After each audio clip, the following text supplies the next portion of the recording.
오늘 우리가 갈라디아서 2장을 함께 읽었습니다. 오늘 말씀을 통해서 우리 또 깨닫는 은혜와 또 응답받는 축복이 넘쳐나게 되시기를 바랍니다. 갈라디아서는 우리가 지난 시간에도 함께 나눴듯이 바울 사도 목사님이 1차 복음 전도 여행을 통해서 이제 세워진 교회들이 갈라디아 지역을 주로 돌았기 때문에 그 지역에 교회가 세워졌고, 개척된 교회가 이제 은혜 가운데 하나님 말씀으로 믿는 자의 수가 이제 늘어나고 이제 크게 성장해 가는 가운데 있다 보니까 이제 히브리에서 온 어떤 자기네들이 그리스도인이다라고 얘기하는 그런 유대인들이 와서 언제든지 새로운 사람이 오면은 그때 지금처럼 목회자가 있고 설교자가 따로 정해져 있는 것이 아니기 때문에 이제 저 히브리에서부터 유력한 인사의 추천서를 받았다고 하면서 오는 그런 사람들이 있으면은 이제 하여튼 설교 한 말씀 이렇게 이제 기회를 주는 것이 그 유대 회당의 전통이고, 또 그것을 잘 기독교 교회들이 받아서 이제 그러한 일들이 이제 설교자를 세워서 설교를 듣는 것들이 그러한 이제 은혜의 과정이라고 봐집니다. 그런데 와서 하는 얘기가 이제 그 사람들이 와서 바른 복음을 전했으면 상관이 없는데 이게 다른 복음을 갖다가 전해서 교회를 혼란케 하고 문제를 많이 발생을 시키는 겁니다. 자신들이 크리스찬이라고 하면서 그런 유대교의 그런 교리를 그대로 주장하고, 그러면서 하는 얘기가 너희들이 할례를 받아야 된다. 또 그리고 율법을 지켜야 된다. 그리고 그렇게 가르치니까 이제 굉장히 혼란이 오는 거죠. 우리들도 이제 저나 여러분들도 다 경험한 바이지만은 우리가 신앙을 갖다가 이제 받아들이고 은혜를 입고 그 다음에 그래서 신앙의 열정이 첫살이 뜨거울 때, 그럴 때 신앙의 초기에는 정말 누군가 무슨 말을 하면은 그 말씀을 갖다 쉽게 받아들이고 정말 그런가 보다 하는 그런 우리에게 있었어의 경향이 있었습니다. 그래서 이렇게 우리가 그러다 보니까 예수님의 예자만 들어도 가슴이 떨리고 뜨거웠던 그런 시절들이 있었는데요. 왜 그러냐면 우리가 신학적으로나 또는 성경적으로나 신앙적으로 그렇게 어떤 체계를 딱 잡고 있지 않다 보니까 우리가 초신자이니까 어떤 집사님이, 어떤 장로님이, 어떤 전사님이 와서 이렇게 얘기하면은 아멘 그리고 다 그걸 갖다가 받아들이는데, 사실 우리 주위에는 바른 신앙을 갖고 있는 사람들이 다 대부분이니까 그런 문제가 없었지만은, 그러나 그들 중에 이제 뭔가 이단의 사상이라든지 다른 복음을 가지고 살짝 들어와서 그런 것들을 갖다 이렇게 얘기했다면은 아마 우리들도 나는 절대로 그런 일이 없을 것이다 라고 자신 있게 말할 수 있는 사람은 아무도 없습니다. 그러니까 거기에 그냥 끌려가고 거기에 동조되어지고 그러다 보면은 완전히 문제의 그릇된 길로 가게 되는 것이죠. 특히 어떤 유력 인사의 말이라고 하면서 그렇게 전하면 정말 그래요 하면서 쉽게 우리가 끌려 들어갔습니다. 더욱이 당시는 어땠습니까? 구약 성경밖에 없잖아요. 구약 성경밖에 없으니까 성경에 따라서 할례를 받아라, 이제 성경을 봐라 그러면서 할례를 받으라 하지 않느냐, 율법을 지키라 했지 않느냐, 또 전례를 지키라고 했지 않느냐, 그러면서 이제 성경을 가지고 얘기를 하면은 어떻게 반발할 수가 없어요. 어떻게 그것에 대해서 그게 아니다라고 우리 바울 목사님이 전하시는데, 사도 바울 목사님이 그러시는데 우리는 그런 거 필요 없다 그러셨다라고 그렇게 얘기해도 그런 것들을 갖다가 쉽게 이제 반박을 할 수가 없는 것이죠. 더구나 지금 예수님을 믿고 구원받은 은혜에 기쁨에 쌓인 그런 갈라디아 성도님들은 하나님의 말씀이라고 하면은 무조건 그냥 아멘만 있는 그런 시기였을 줄로 압니다. 그러니까 사도 바울 목사님이 그런데 이제 늘 사도말 목사님이 늘 곁에 있으면서 교인들을 갖다 지도해 주면은 이런 혼란이 없었겠죠. 아, 가갖고 목사님 누가 그러는데 이게 이렇다고 그러시는데 정말 이렇습니까? 라고 물었다면은 아, 그게 아니다. 그러면서 바르게 이제 신앙을 갖다가 세워 가 주셨겠지만 사실 뭐 우리 바울 목사님은 그 한 지역에 오래 머물지 못했거든요. 교회를 세우고 몇 주간 있다가 떠나시고 뭐 길어야 한 달, 뭐 아주 길면 1년 뭐 이렇게밖에는 그렇게 있다가 가지 못했기 때문에 언제든지 그 다음에는 이제 뭔가 신앙을 갖다가 바로 이제 그들 안에서 은혜 가운데 그렇게 이제 신앙생활을 해 나가야 하는 그러한 어려움이 있습니다. 더구나 뭐 요즘처럼 뭐 어디 문제가 있으면 금방 뭐 비행기를 타고 간다든지 차를 타고 간다든지 뭐 전화를 통한다든지 뭐 그럴 수 있으면은 지금은 뭐 큰 문제가 없죠. 뭐 지금은 그냥 온라인으로도 그냥 현지에서 여기서 예배 드리지만은 전 세계가 함께 이렇게 예배할 수 있는 이런 시기에 있다 보니까 그러한 이제 문제들에 있어서 많이 지금 자유로워졌는데요. 그러나 우리 초대교회 성도님들은 그냥 그럴 수 없었습니다. 그러다 보니까 늘 이단들과 거짓 가르침들의 그러한 뭐랄까요, 그들의 그런 도전에 노출되어 있는 그런 상황이 있습니다.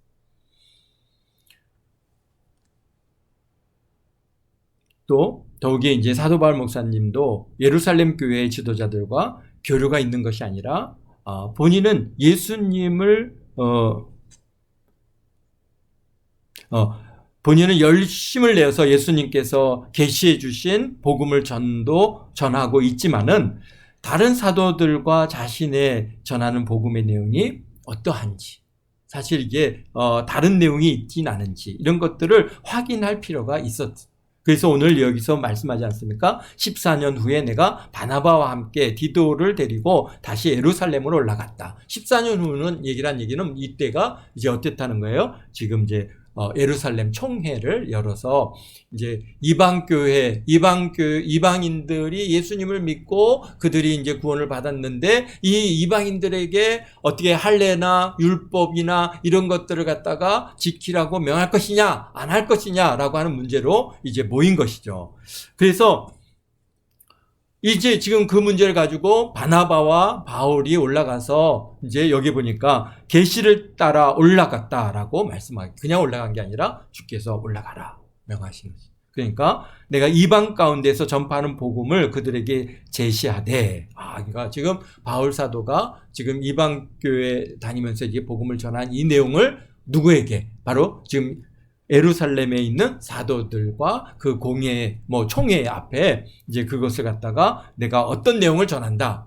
오늘날에도 마찬가지입니다. 어떤 유명한 목사님들이 이제 갑자기 막 뜨면은 이제 교단에서 이게 누구를 갖다가 이제 조사위원회를 만들어서 이제 이 사람이 바른 복음을 전하고 있느냐 아니냐 그런 것들을 갖다 다 조사를 합니다. 그래가지고 문제가 있습니다. 그러면은 이제 교단 안에서 이 사람은 뭐 문제가 있으니까 치리한다. 그래서 우리 교단에서 이제 나가라라고 해서 나간 그런 일들이 우리 예성 안에도 여러 사람들이 있습니다. 그런 것처럼 그러니까 지금 이렇게 지금 자신이 전파하는 이 복음이 어떠한지 그러니까 정말 문제가 있는지 없는지를 갖다가 여기에서 유력 인사들에게 로이 한 것은 내가 다름질하는 것이 내가 다름질하는 것이나 다름질한 것이 헛되지 않게 하려 함이라. 그러니까 만약에 바울 사도의 복음 전하는 이 내용을 이제 사도들과 공유하지 않으면 그러면은 서로 간극이 커질 수 있죠. 그러다 보면 나중에는 어떻게 합니까? 바울이 전하는 복음은 잘못됐다라고 그렇게 만약에 예루살렘 교회의 그 사도들이 그렇게 결정을 했다면은 그냥 역사 속에 그냥 바울 사도라고 하는 인물이 그냥 아마 역사 속에 있다가 사라진 그런 사람들이 얼마나 많은지 모릅니다. 자기네 주장을 갖다가 막 주장하고, 그러니까 이단 사설들이 워낙에 많이 있었던 시기였기 때문에 그 바울 사도의 복음의 전하는 내용이 분명히 이게 복음적이다라고 하는 것을 확인하는 필요가 있었던 것입니다. 그렇기 때문에 이런 확인의 과정이 있었기 때문에 오늘 그분의 이제 이게 편지글과 이 모든 성경들이 이제 우리 신약 성경의 정경으로 그것이 채택되어지고 오늘 우리에게 바르게 이제 복음으로 전할 수 있는 그런 기회를 우리에게 주시는 것이죠. 그러니까 지금 이 과정이 바울 사도에게 있어서는 굉장히 중요한 일입니다. 우리가 보면은 역사적으로 그냥 바울 사도 본인은 막 뜨거운 마음을 가지고 막 복음 전하는 일만 하신 것이 아니라 지금 본인이 전하고 있는 이 메시지가 오직 뭡니까? 오직 예수 그리스도를 믿음으로 구원을 받는다라고 하는 이 메시지, 바로 이것이 뭡니까? 지금 예루살렘에 있는 예수님의 12사도들이죠. 사도들의 그 앞에서도 그것이 인정이 되어지고 또 예루살렘의 총회 안에서 그것이 인정되어지는 그러한 과정들이 필요했기 때문에 오늘 여기에 올라갔습니다. 올라가서 내가 전한 이 복음, 나의 열심히 달려간 이 모든 것들이 헛되지 않게 하렴이라. 그러나 나와 함께 있는 헬라인인 디도까지도 억지로 할례를 받지 않게 하였다. 그 이유는 가만히 이제 만약에 뭐 할례를 받으라고 했으면은 받을 수 있었겠죠. 그렇지만 왜 이제 문제가 됩니까? 유대인이 아닌 헬라인으로서 할례를 갖다 받지 않으면은 유대인 사회에 들어가서 그들과 같이 교제하고 만나고 행동하는데 굉장히 그런 제약이 있으니까 만약에 그런 것들을 피하기 위해서 할례를 받으라고 하면은 받을 수 있었겠지만은 그러나 억지로 하지 않았다는 겁니다. 왜? 거기에 거짓된 형제들이 와가지고 봐라, 디도 목사님도 할례를 받지 않았느냐, 그러니까 여러분도 할례를 받아야 되고 그 다음에 뭡니까, 율법을 지켜야 되고 절기를 지켜야 됩니다 라고 그렇게 주장하는 그러한 거짓 형제들, 이단들이 가만히 들어와서 그리스도 예수 안에서 우리가 가진 자유를 엿보아 우리를 종으로 삼고자 합니다.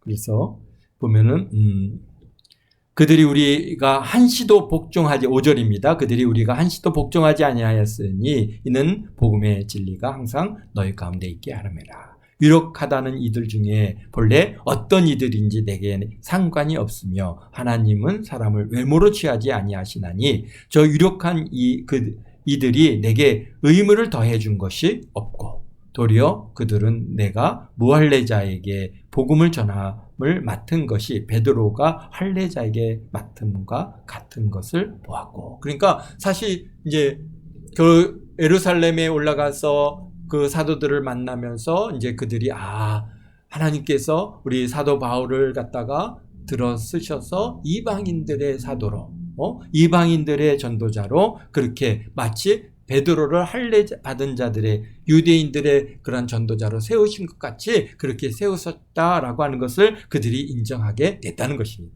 그래서 8절에 베드로에게 역사하사 그들을 할례자의 사도로 삼으신 이가 또한 내게 역사하사 나를 이방인의 사도로 삼으셨느니라. 아멘. 그러니까 사실 그렇다는 거죠. 다 예수님의 은혜 안에서 예수님께서 지금 일을 이루어가고 있다고 하는 사실을 이제 이 예루살렘에 있는 모든 그러한 유력 인사들이 그것을 인정하게 되었다는 것을 우리가 알 수 있습니다. 그러면서 또 9절에 기둥같이 여기는 야고보와 그렇습니다. 이게 야고보는 어떤 야고보입니까? 이미 이제 사도 야고보는 사도들 중에 제일 먼저 순교하셨잖아요. 순교하신 이후의 일이기 때문에 이 야고보는 예수님의 동생 야고보입니다. 그런데 이제 어느새 한 10여 년, 그러니까 20여 년 가까운 시간을 갖다 지나면서 어떤 일이 있었냐면은 이 예수님의 동생 야고보가 예루살렘 교회의 아주 유력 인사가 된 거예요. 그러니까 여기서 기둥같이 여기는 야고보다. 야고보 목사님, 우리 야고보서를 쓰신 목사님이 바로 이제 이 야고보입니다. 그래서 이미 이제 사도 베드로는 사도로서 우리 예수님의 정말 첫째 때는 그러한 제자이지만은 그러나 이제 그 이후에 사실 그때까지는 이 야고보가 예수님을 갖다가 안 믿었잖아요. 예수님이 십자가에 못 박혀 죽으실 때까지 사실 예수님의 형제들이 예수님을 안 따랐거든요. 그런데 이제는 예수님이 부활하시고 승천하시는 이 과정 속에 이분이 구주시고 예수님이시고 바로 그리스도시다라고 하는 것을 사실 어렸을 때부터 함께 했던 그 야곱, 그러니까 2년, 3년 반 동안 함께한 그런 12제자보다도 어떤 면에서는 20년 넘게, 뭐 거의 30년가량을 함께 예수님과 함께 자라고, 함께 말하고, 함께 생활했던 예수님의 그 동생들은 더 그분이 그 23년, 20여 년 동안 함께 하면서 늘 말씀하신 그 말씀들이 이제서야 그것들이 다 무슨 말씀인지 다 이제는 그들에게 이해가 됐죠. 전에는, 이게 무슨 말이야? 이게 무슨 뭐 말도 안 되는 소리 하시네? 이게 좀 이상한 거 아니야? 막 이렇게 여겼던 그 동생들이, 그래서 그때 그런 말씀 하셨구나.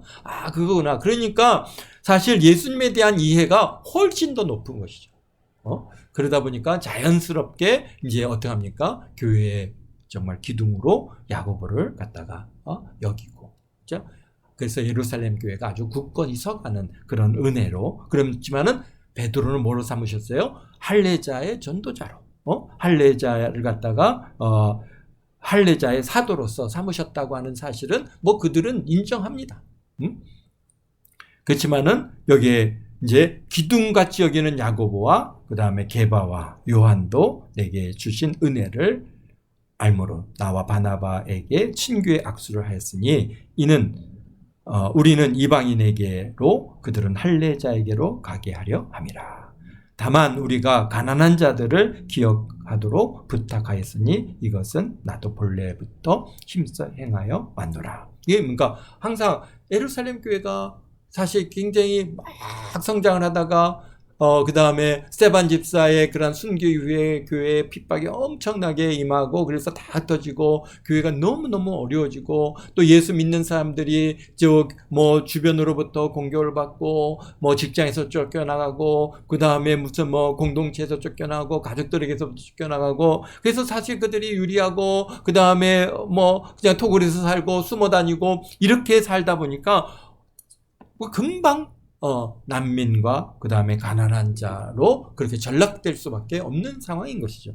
그렇기 때문에 그렇다고 해서 교회가 뭐 어떤 뭐 다른 뭐 수익 사업을 할 수 있는 게 아니지 않습니까? 그러다 보니까 이제 우리 사도 바울에게 가난한 자들을 갖다가 기억해 달라 해서 바울 사도가 계속 다니면서 그 2차, 3차에 걸치면서 하시는 말씀이 뭡니까? 그 연보해야 된다. 우리 예루살렘 교회를 위해서 우리가 연보를 모아서 그 연보를 모아가지고 예루살렘 교회에 그렇게 전달해서 그 예루살렘 교회를 갖다가 섬기는 일을 갖다가 바울 사도가 계속해 왔음을 우리가 알 수 있습니다. 근데 이제 11절부터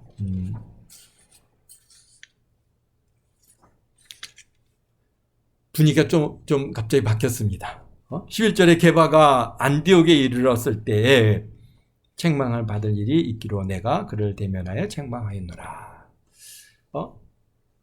지금 여기에 보니까 이때는 지금 예루살렘 지역 예루살렘 총회 이후의 사건인지 그 이전의 사건인지 우리가 분명치 않지만 아무래도 이 예루살렘 총회 이후에 우리 바울 사도가 2차 복음 전도 여행을 떠나기 전에 바울 사도가 이제 그 총회로부터 이제 이렇게 편지를 받아서 그 다음에 그 길리기아 또는 수리아 이 지역의 그런 교회들에게 이 편지를 읽어주면서 이제 그러면서 아직 2차 복음 전도 여행을 떠나기 전에 어떤 그런 시기이지 않았겠는가 보아집니다. 그런데 그러니까 게바는 누굽니까? 지금 사도 베드로죠. 베드로가 예루살렘에서 지금 안디옥으로 온 거예요. 수리아 안디옥. 그러니까 수리아 안디옥은 어디예요? 우리 바울 사도와 바나바를 선교사로 파송한 교회고 바울과 그 다음에 이제 바나바가 목회를 했던 그러한 교회고 그곳에 아주 너무 그들이 오직 예수 오직 그리스도라고 하는 것을 갖다가 전하면서 그렇게 사니까 사람들이 저 사람들은 그리스도인이다. 또 뭐 크리스찬이다. 그렇게 이름을 불리게 된 그 교회가 바로 안디옥 교회입니다. 그곳에 이제 어떻다는 거예요? 바울 사도가 와서 함께 음식을 먹는데 그런데 여기에서 보니까 야고보에서 온 어떤 사람들이 그러니까 베드로가 온 다음에 그 다음에 언제 야고보로부터 이제 어떤 사람들이 온 것 같아요. 그러니까 유대인들이죠. 근데 왔는데 이게 지금 그때 게바가 이방인과 함께 앉아서 음식을 먹다가 저기서 야고보의 사람들이 오는 걸 딱 보더니 갑자기 안 되지 그러고는 돌아서서 다른 데로 갔다는 거예요. 왜 그 이유는 뭡니까? 바로 이제 이방인과 유대인들이 서로 그 당시까지만 해도 서로 이렇게 함께 음식을 나눠 먹는다든가 같이 교류를 한다든가. 왜 그렇습니까? 이방인의 음식에는 뭐 유대인들이 먹어서는 안 되는 음식들이 있잖아요. 뭐 가장 전형적인 게 뭐가 있어요? 가장 돼지고기죠. 그 다음에 생선도 어떤 거예요? 뭐 비늘 없는 것들 생선이 있을 수 있죠. 뭐 그 다음에 여러 우리가 고기에다가 우유를 넣어가지고 이렇게 만들어서 먹는다든지, 치즈를 갖다가 고기와 더불어 함께 먹는다든지, 이런 것들은 사실 유대인들은 그거는 금지 사항입니다. 그래서 이제 치즈하고 고기를 갖다가 같이 이렇게 한다든가, 이런 요리를 절대로 못 합니다. 그런데, 이제 그런 음식들은 이방인들은 다 자연스럽게 먹잖아요. 그러니까 이제 그런 문제로 인해서 왜 당신 이방인들과 함께 음식을 먹습니까? 이게, 지금, 하나님께서 정한 음식이 아닌데 이런 걸 먹을 수 있습니까? 라고 하는 그런 공격을 받을까 하는 그런 뭔가 이 두려움이 있으니까 이 베드로가 그들과 이렇게 분리돼서 딴 데로 옮겨가니까 여기 보니까요. 오매 그가 할례자를 두려하여 떠나 물러가매.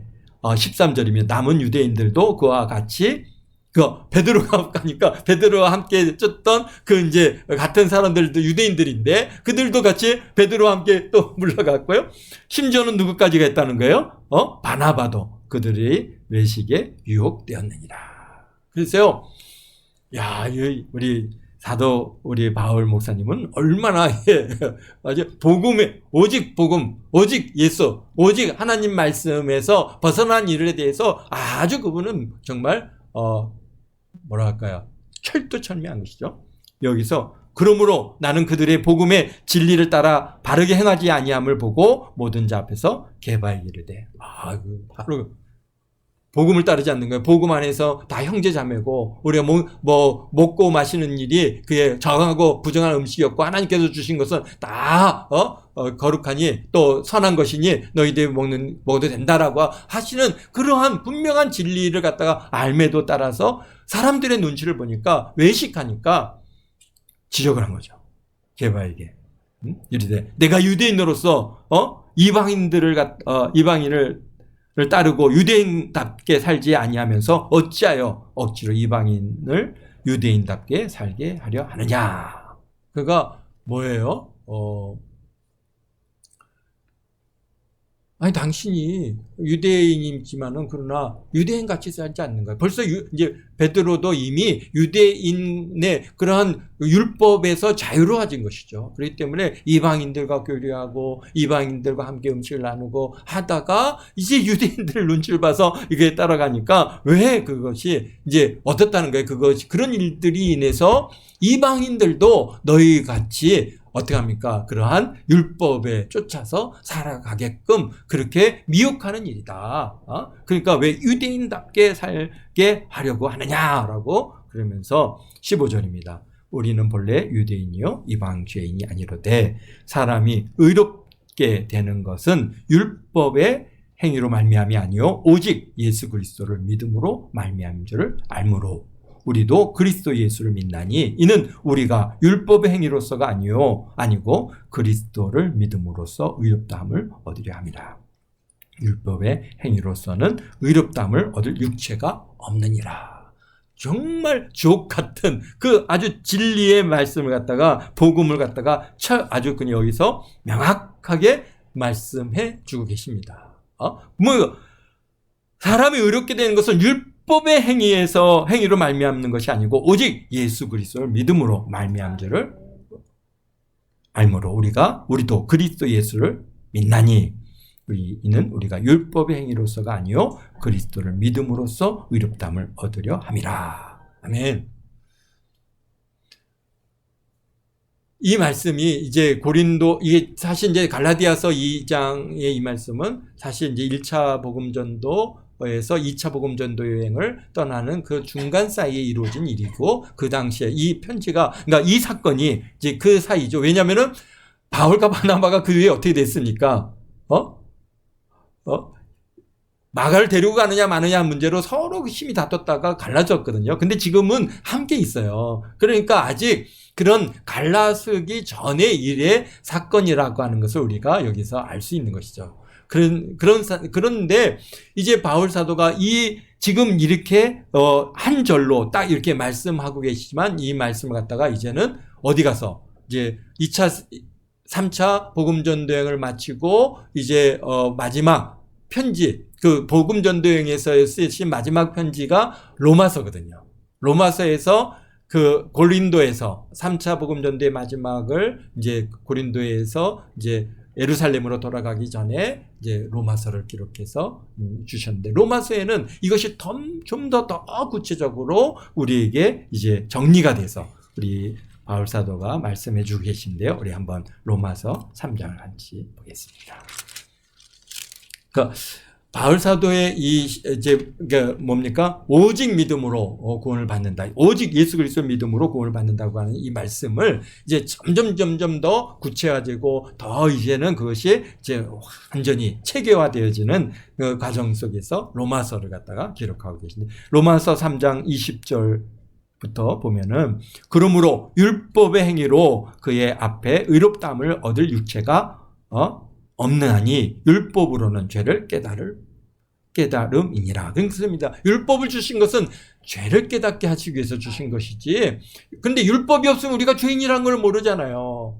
그러니까 그런데 율법을 주신 것은 우리가 그것을 통해서 우리가 죄인이라고 하는, 그래서 주님 앞에 의로운 존재가 하나도 없다, 다 죄인이다라는 것을 알게 하신 것이죠. 그렇기 때문에 우리가 율법의 행위로 그 앞에 의롭다 하심을 얻을 육체가 없다라는 겁니다. 이유는 뭡니까? 율법은 죄를 깨달음이라. 이제는 율법 외에 하나님의 의가 나타나셨으니 율법과 선지자들의 증거를 받은 것이라. 곧 예수 그리스도를 믿음으로 말미암아 모든 믿는 자에게 미치는 하나님의 의니 차별이 없느니라. 모든 사람이 죄를 범하였음에 하나님의 영광에 이르지 못하더니 그리스도 예수 안에 있는 속량으로 말미암아 하나님의 은혜로 값없이 의롭다 하심을 얻은 자 되었느니라. 이 예수를 하나님이 그의 피로써 믿음으로 말미암아 화목제물로 세우셨으니 이는 하나님께서 길이 참으시는 중에 전에 지은 죄를 관가하심으로 자기의 의로우심을 나타내려 하심이라.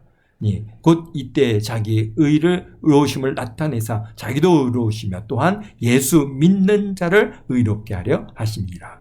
그런즉 자랑하는 데가 어디 있느냐? 있을 수 없느니라. 무슨 법이냐? 행위냐? 아니라 오직 믿음의 법으로니라. 그러므로 사람이 의롭다 하심을 얻는 것은 율법의 행위에 있지 아니하고 믿음으로 되는 줄 우리가 인정하느니라. 아멘.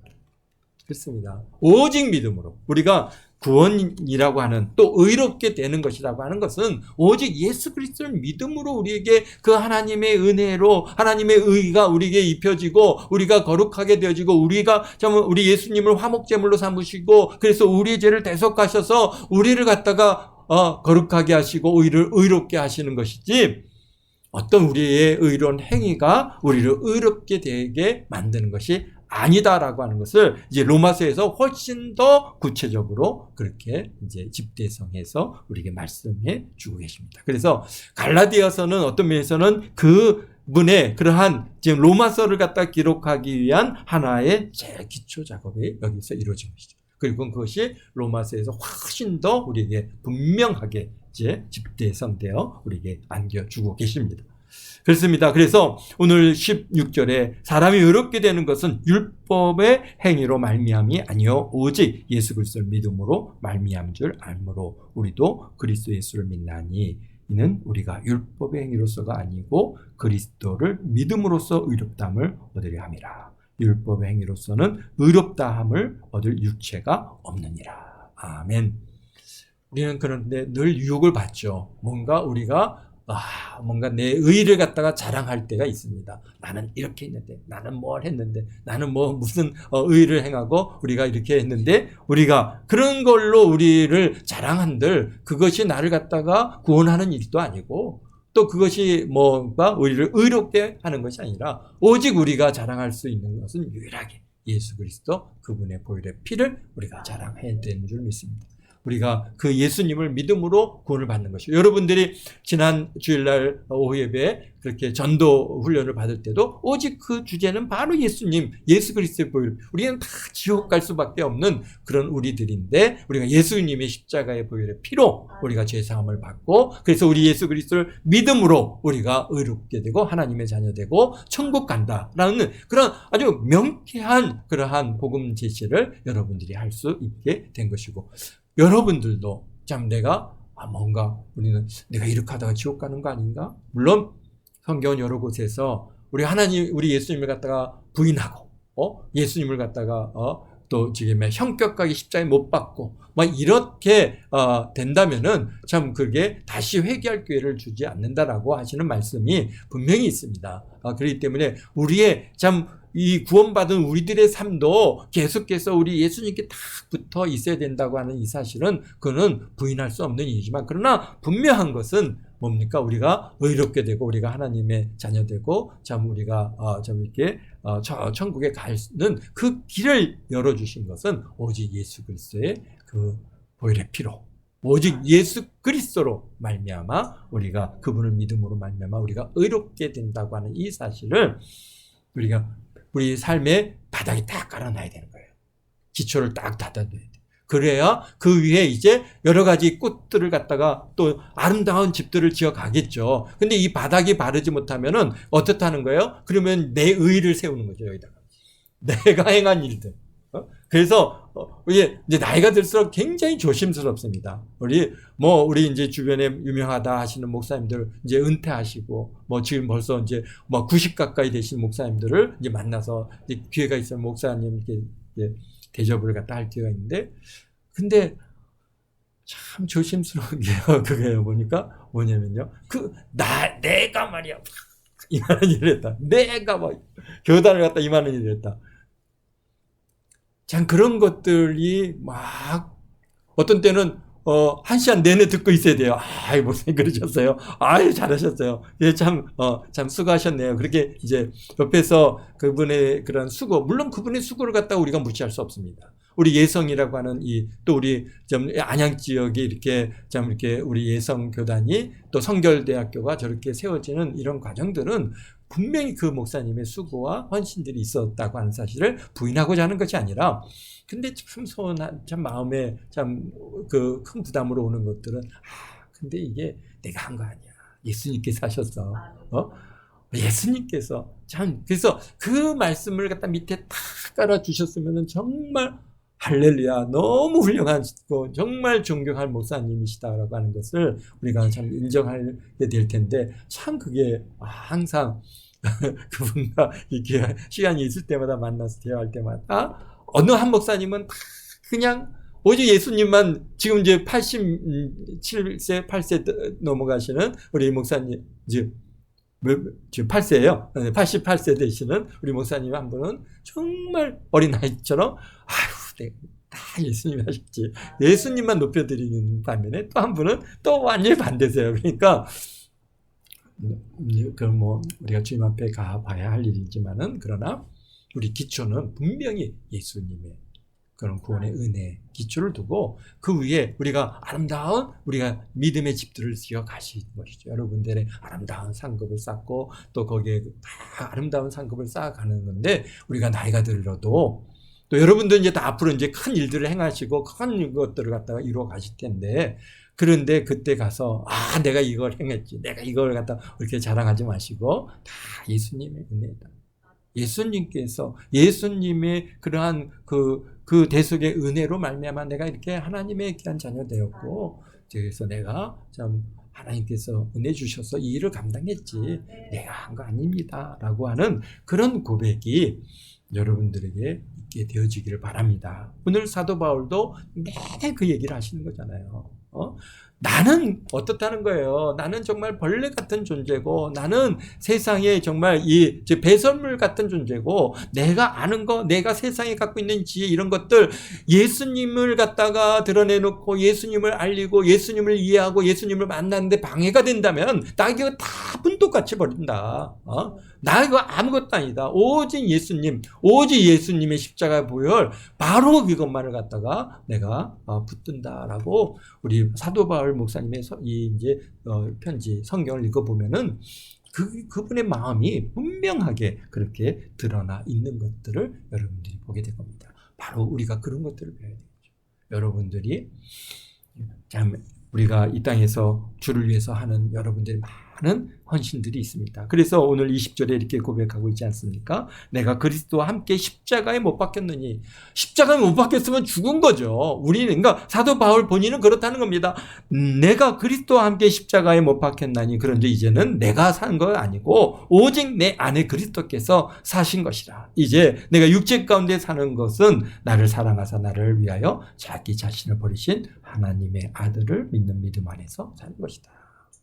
나는 이미 죽었고 예수님께서 내 안에 살아계신데, 내가 이제 아직 내가 이게 육체 가운데 지금 이게 살아가는 것은 바로 정말 나를 위하여 자기 자신을 버리신 하나님의 아들 예수님이시죠. 예수님 믿는 믿음 안에서 내가 사는 것이다 라고 하는 이 오직 예수로 그분이 그냥 머리에서부터 발끝까지 꽉 차 있습니다. 그래서 우리 앞섰던 유명한 목사님들도 그런 분들이 있습니다. 그냥 고문을 받고 어려움을 당할 때 막 찌르고 막 하면은 찌를 때마다 예수, 오직 예수.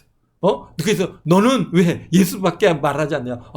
나는 내 안에 예수님이 가득하기 때문에 나를 찌르거나 나를 갖다 괴롭히면 내가 내놓을 수 있는 말은 예수밖에 없습니다. 그래서 뭐라고 막 하면은 오직 예수, 오직 예수. 그렇습니다. 그런 것처럼 바로 사도 바울도 그렇게 이미 나는 십자가에 못 박혀졌어. 나 산 거 없어. 난 이미 죽었고 내 안에는 이제 예수님만 살아계신 거야. 그래서 내가 지금 이렇게 육체 가운데 지금 살아있지만 그 산 것이 아니라는 겁니다. 오직 예수님 안에서 하나님의 아들을 위한 믿음 안에서 내가 사는 것이다. 그러면서 21절에 내가 하나님의 은혜를 패하지 아니하노니 만일 의롭게 되는 것이 율법으로 말미암으면 그리스도께서 헛되이 죽으셨느니라. 그러니까 율법으로 다른 방법으로 구원의 길이 있다면 이 세상에는 온갖 그런 뭡니까 이 혼합주의들이 나와가지고 여기에도 구원 있고 저기에도 구원 있고 여기도 구원이 있고 이렇게도 구원 받고 저렇게도 구원 받고 막 그런 얘기들을 갖다 하는데, 그렇다면 지금 오늘 이 말씀이 그대로 적용되는, 그렇다면은 예수님의 죽음은 헛된 것이다. 그리스도께서 헛되이 죽으셨다. 그렇지 않다는 겁니다. 오직 예수 그리스도 그분만이 유일한 생명으로 들어가는 길이고 오직 그분만이 우리를 천국 가는 그러한 하나님의 의를 우리에게 입혀주시는 하나님의 구원의 자이심을, 그래서 우리가 오직 예수 그리스도로 말미암아 우리가 의로워지고 우리가 구원을 받고 하나님의 자녀가 된다고 하는 사실, 다른 것은 없습니다. 이 땅에 다른 길은 없습니다. 다른 이름도 없습니다. 오직 예수님만 전하시다가 주님 앞에 서는 저와 여러분 모두가 되시기를 주님의 이름으로 축원드립니다. 축원드립니다. 기도하겠습니다. 거룩하신 아버지 하나님, 주님의 사랑과 은혜 감사합니다. 저희들을 사랑하시고 하나님의 귀한 자녀 삼아주시고 무엇보다도 우리를 하나님의 자녀 삼아주시기 위해서 예수 그리스도 이 땅에 보내주셔서